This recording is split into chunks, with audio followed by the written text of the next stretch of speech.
पाटोदा तालुक्यातील दिव्यांग व्यक्तींच्या प्रश्नाकडे शासन स्तरातून तहसीलदार, गटविकास अधिकारी आणि मुख्याधिकारी हे दुर्लक्ष करत आहेत. म्हणून दिनांक 3 डिसेंबर 2025 रोजी दिव्यांग दिनानिमित्त तहसील कार्यालयासमोर आंदोलन करण्यात येणार आहे, असे दिव्यांग संघर्ष समितीचे जिलनी शेख आणि अशोक दगडखैर यांनी म्हटलं आहे.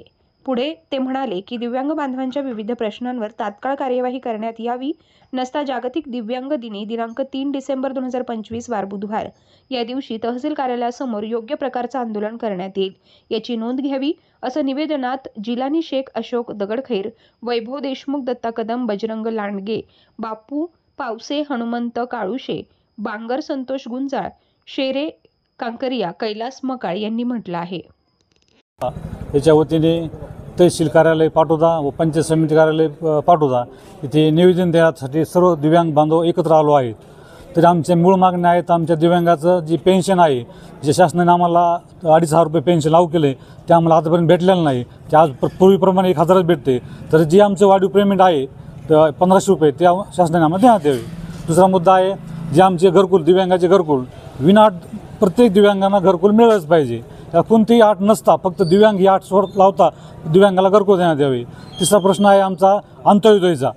जे प्रत्येक दिव्यांगाला अंत्योदय राशन भेटतं, आमच्या पाटोदा तालुक्यामध्ये बहुतांश बऱ्याच लोकांना भेटत नाही, क्वचित काय लोकांना भेटतं. आम्ही 2-3 वेळेस त्या ऑफिसला जाऊन भेटलो, पण ते म्हणले तुमची काय आमच्या JR नाही आमच्या अजून तसं काय. मी त्यांना लेखी आता JR बी दाखवला साहेबांना.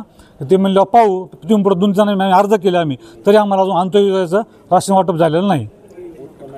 आणि प्रत्येकाला उत्पन्नाच्या अटला जे उत्पन्न पगार आहेत दिव्यांगाचा संजय गांधी विभाग, त्याला उत्पन्नाची अट आहे ती 21,000ची, ती अट रद्द करण्यात यावी. आणि प्रत्येक दिव्यांगांना जी 2,500 मानधन आहे ते देण्यात यावी. ही आमचे दिव्यांग संघटनेतर्फे तहसील कार्यालय यांना मागणी आहे.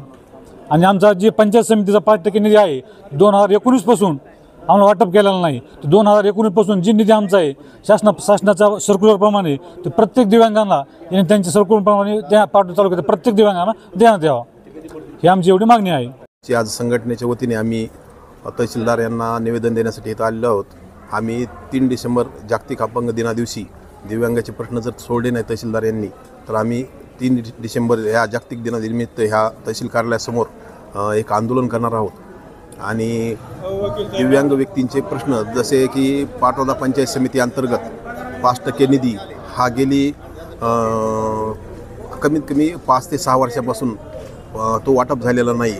आणि तो निधी तात्काळ पंचायत समिती पाटोदा यांनी वाटप करावा. तसेच पाटोदा नगरपंचायतचे मुख्याधिकारी यांनी देखील 5% निधी हा दिव्यांगाचा वाटप केलेला नाही, तो पण दिव्यांगाचा निधी देण्यात यावा. तसेच तहसील कार्यालयामध्ये संजय गांधी विभागाअंतर्गत काही लोकांचे जे मानधन आहे हे आलेलेच नाही. आणि काही लोकांना जे आले ते 1,500 आले आणि काही लोकांना 2,500 आले. तरी तहसील प्रशासनाने तात्काळ संबंधित दिव्यांग व्यक्तींचे कागदपत्र घेऊन त्यांना जे 2,500 रुपये पेमेंट आहे हे तात्काळ देण्यात यावे करिता आम्ही हे निवेदन आज देण्यात आलो आहोत. बस.